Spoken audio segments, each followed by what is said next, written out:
ekiwayi ekya50 ne kiyitibwa Jaafariya era nga kino kikulemberwamu Imaamu Jaafar mutabani wa Mubashir. Ekiwayi ekya51 kiyitibwa Thammamiya era nga bano bakkiririza mu Imaamu Thammama mutabani wa Ashras An-Numairi. Ekiwayi ekya52 kiyitibwa Eskafiya era nga bano bakkiririza mu Imaamu Muhammadi mutabani wa Abdullah al-Askafi. Ekiwayi ekya53 kiyitibwa Jahiziya era nga bano bakkiririza mu Imaamu Amri mutabani wa Bahri al-Jahizi. Ekiwayi ekya54 kiyitibwa Shahamiya. Ekiwayi ekya55 ne kiyitibwa Khayatiya.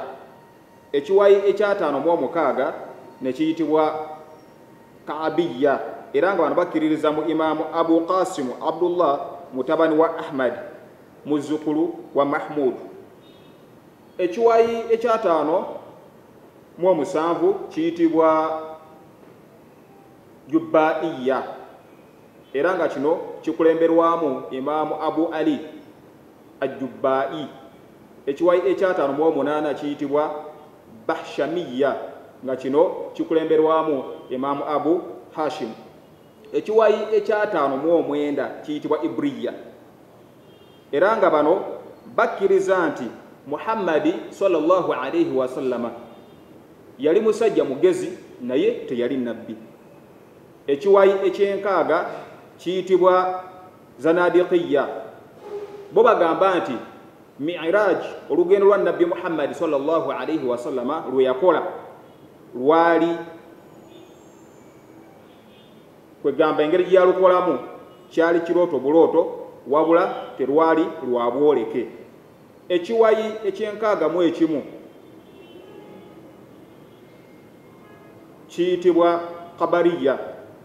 Bano bakkiriza nti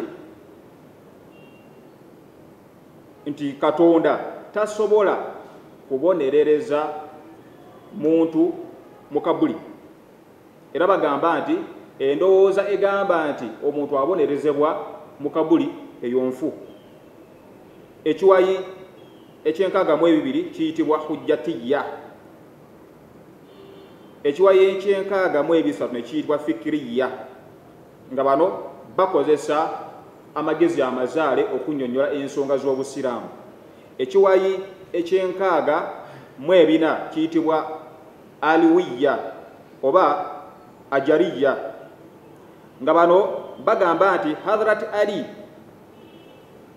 yalina ekitundutundu ku bwannabbi Muhammad sallallahu alayhi wa sallam, ekitegeeza nti baali bakulembera babiri so si nabbi yekka sallallahu alayhi wa sallam.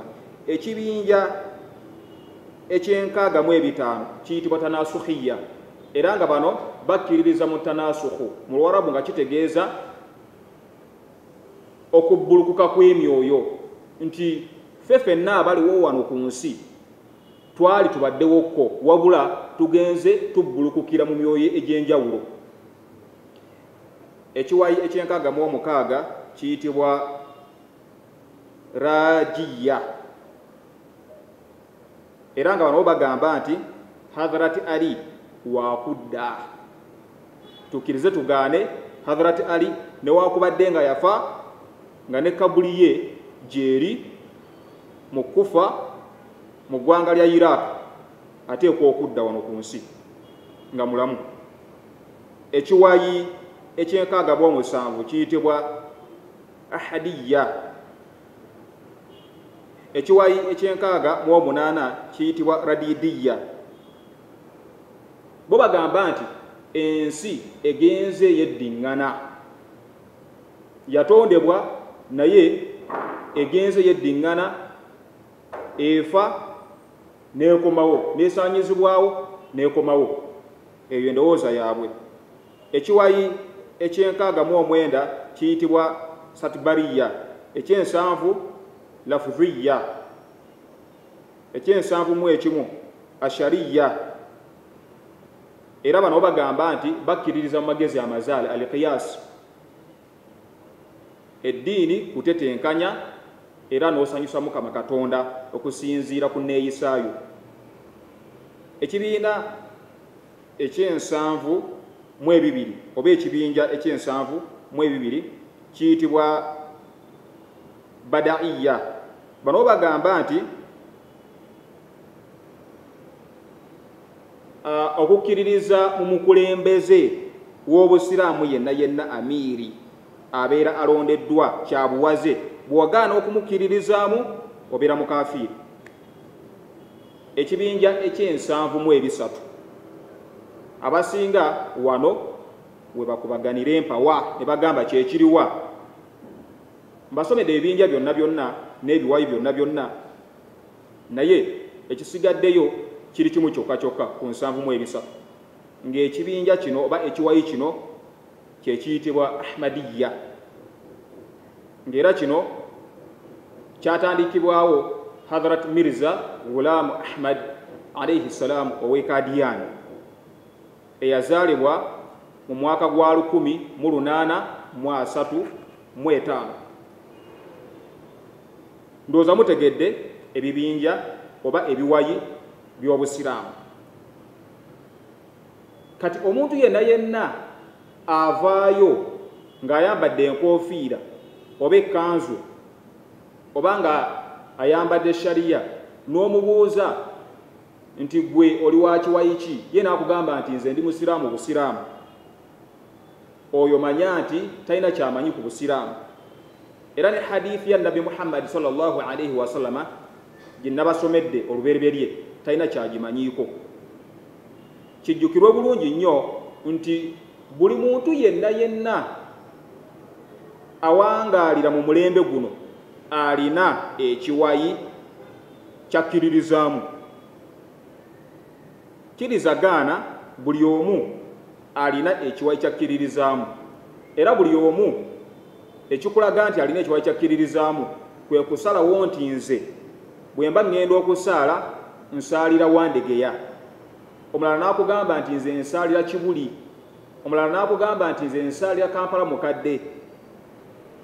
Kati lwaki ye asalawo okusaalira e Kampala Mukadde n'adasalira Wandegeya oba n'adasalira Kibuli?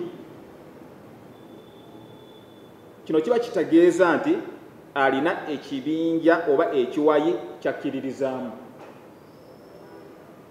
Awo nno wenjagala okubalaga nti kituufu nti Nabbi Muhammadi sallallahu alayhi wa sallama yannyonnyola ensonga eno n'agirambika bulungi nnyo, naye njagala mujjukire bulungi nnyo nti Nabbi Muhammadi sallallahu alayhi wa sallama bwe yalinga ayogera ku njawukana eziribaawo mu basiraamu, ye yakoona ku bibinja 73 n'agamba nti 72 bya mu muliro, okuggyako ekimu kyekiribeera eky'omujjana. Kati wano we wava kalumanywera, buli omu n'agamba nti okay, mmwe abakkiririza mu imaamu gundi muli ba mu muliro, ate ffe otukkiririza mu imaamu gundi ffe Nabbi Muhammadi sallallahu alayhi wa sallama be yali ayogerako. Naye njagala mbategeeze nti newakubadde nga buli omu ayaayaana okubeera mu kiwayi ekyo oba mu kibinja ekyo Nabbi Muhammadi sallallahu alayhi wa sallama kye yawa amawulire ag'essanyu nti kyekyomujjana, naye ate ebikolwa byennyini nnyini Nabbi Muhammadi sallallahu alayhi wa sallama bye yali akola ne basahaba be, ffe twebuuze ani asinga okubikola mu bibinja ebyo byonna byonna? Okusooka kwa byonna, buli musiraamu yenna yenna akkiririza mu Allah ne Nabbi Muhammadi sallallahu alayhi wa sallama. Oluvannyuma lw'ekyo nakkiriza ne mu Qur'ani, era ffenna tusoma Qur'ani.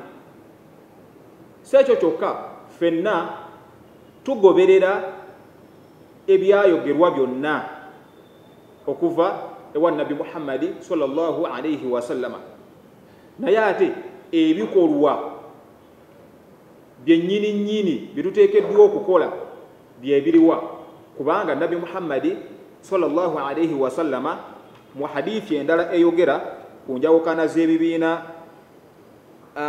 by'obusiraamu baamubuuza mu hadithi emu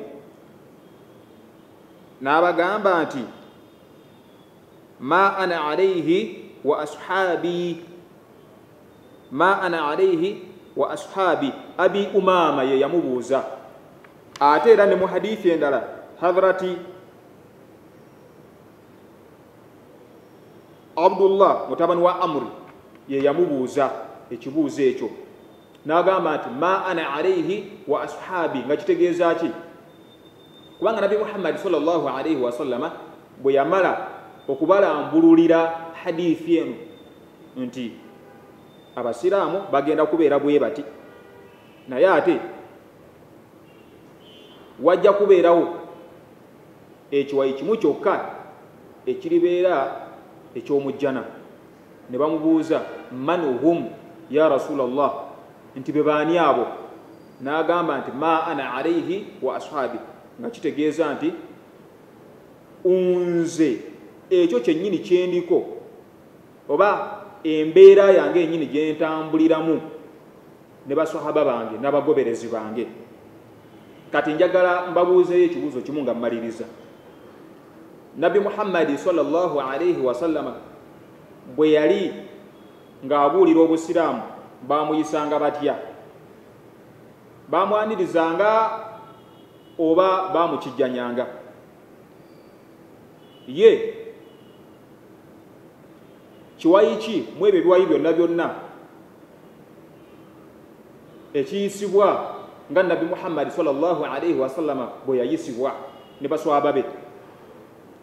Ekirala, Nabi Muhammad sallallahu alayhi wa sallama yali yeeyisa atya?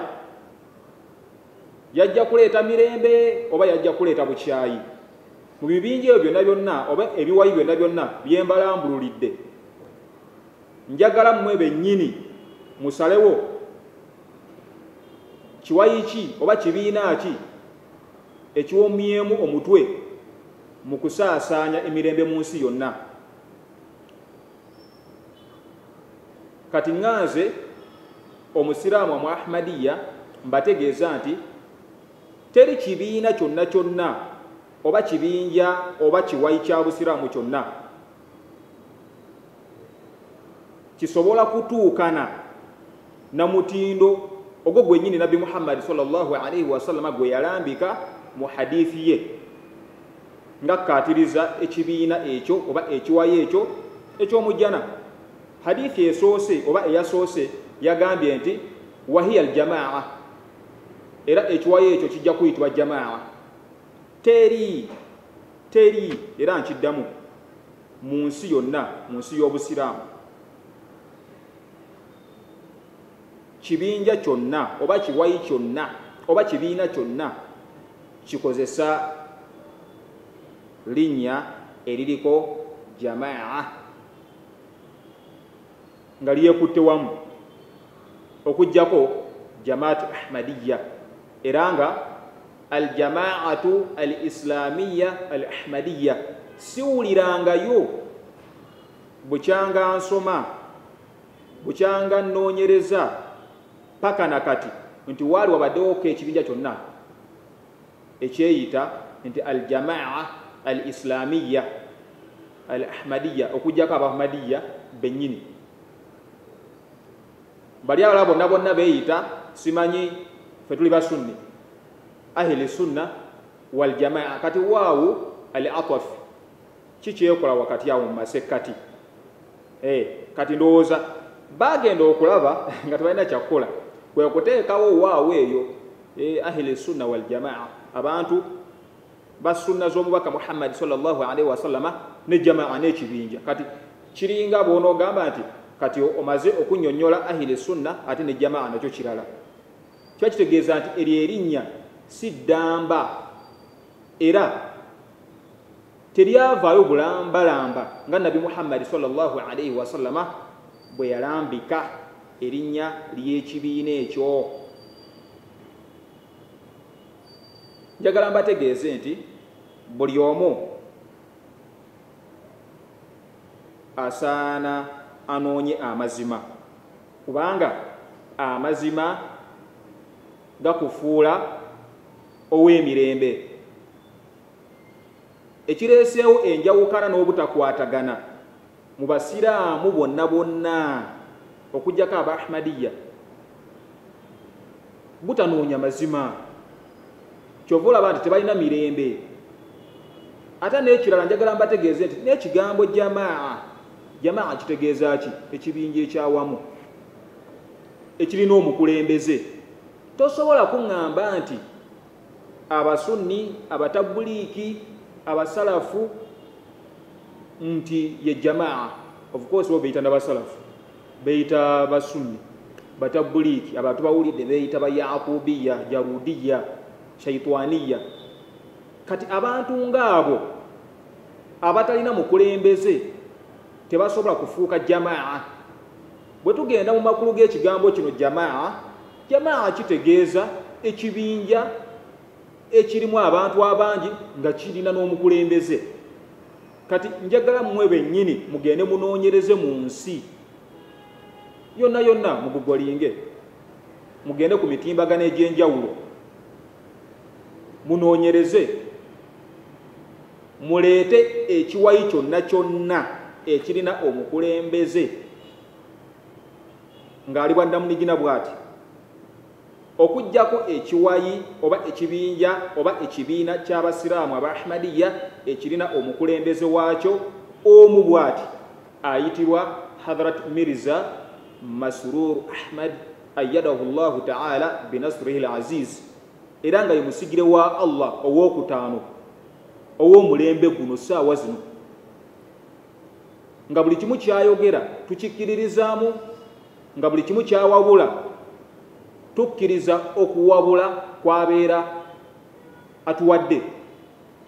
Kati baganda bange, nja kukoma wano, naye tujja genda nga tweyongerayo tulabe ebiwayi bino newankubadde nga byonna bisiraamu era bijjuddemu basiraamu, naye kiwayi ki kyennyini Nabi Muhammad sallallahu alaihi wasallama kyeyalambika mu bigambo bye nti kyamujjana. Barakallahu fiikum, wassalaamu alaikum wa rahmatullahi wa barakatuh.